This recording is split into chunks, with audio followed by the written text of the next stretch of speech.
Kwa jina naitwa Bahati Ogola, ni meneja wa TIRA kanda ya kaskazini.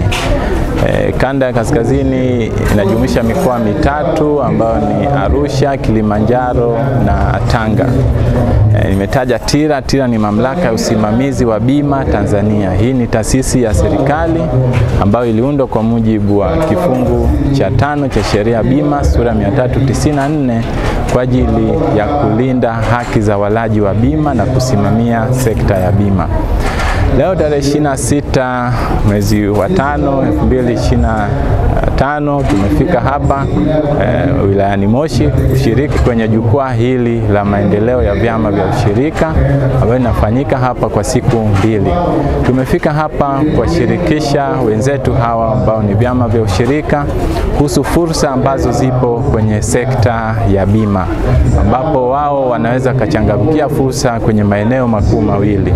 Wanaweza wakakata bima kwa ajili ya kulinda au kukinga shughuli zao dhidi ya majanga mbalimbali, na pia wanaweza wakawa mmoja wao watoa huduma za bima, ambapo wanaweza kujisajili kama mawakala wa bima au madalali wa bima, ili kwa ile hela ambayo ni premium wanayokusanya au wanayolipa wanapata commission, kwa hiyo wanapata ujira.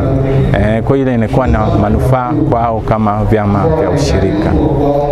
Tumefika hapa, tutashiriki kwa siku zote hizi 2. Tuna banda letu, kwa tunakaribisha sana ambao wanahitaji kupata maelezo zaidi wafike kwenye banda letu ili tuweze kuwapa elimu zaidi kuhusu masuala ya bima. Asante sana. Faida ambazo wanaweza kupata, kwa mfano hapa tumeona tuna SACCOS. Hizi SACCOS tunajua wanakopesha.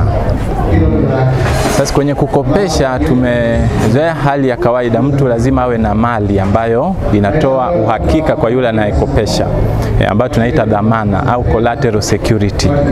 Kwa bima ni mbadala. Bima ipo kama collateral security. Kuna bima ya mkopo. Mtu anaweza kakata bima ya mkopo kwamba badala ya kuwa na collateral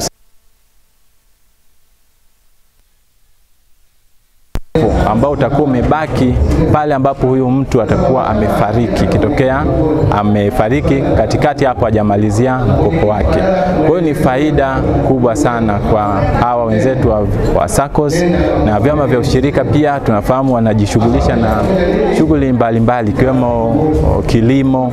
Tuna bima za kilimo ambazo wanaweza kakata hizi bima ili kulinda mazao yao au shughuli zao hizi za kilimo. Kitokea mfano kiangazi, mazao yameharibika, wanaweza wakalipwa fidia, wanalipwa fidia ya bima kama wamekata hizi bima za kilimo.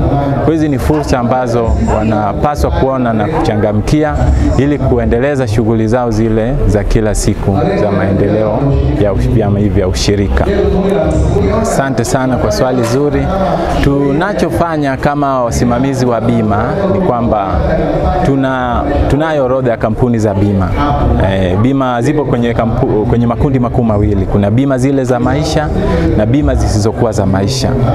Kwa chama cha ushirika inategemea anahitaji bima ya aina gani. Kama anahitaji bima za kilimo, ina maana tutawashauri waende kwa kampuni zile ambazo zinatoa bima za kilimo, ambazo kampuni hizi zipo kwenye hili kundi ambalo ni la bima zisizokuwa za maisha au bima za kawaida.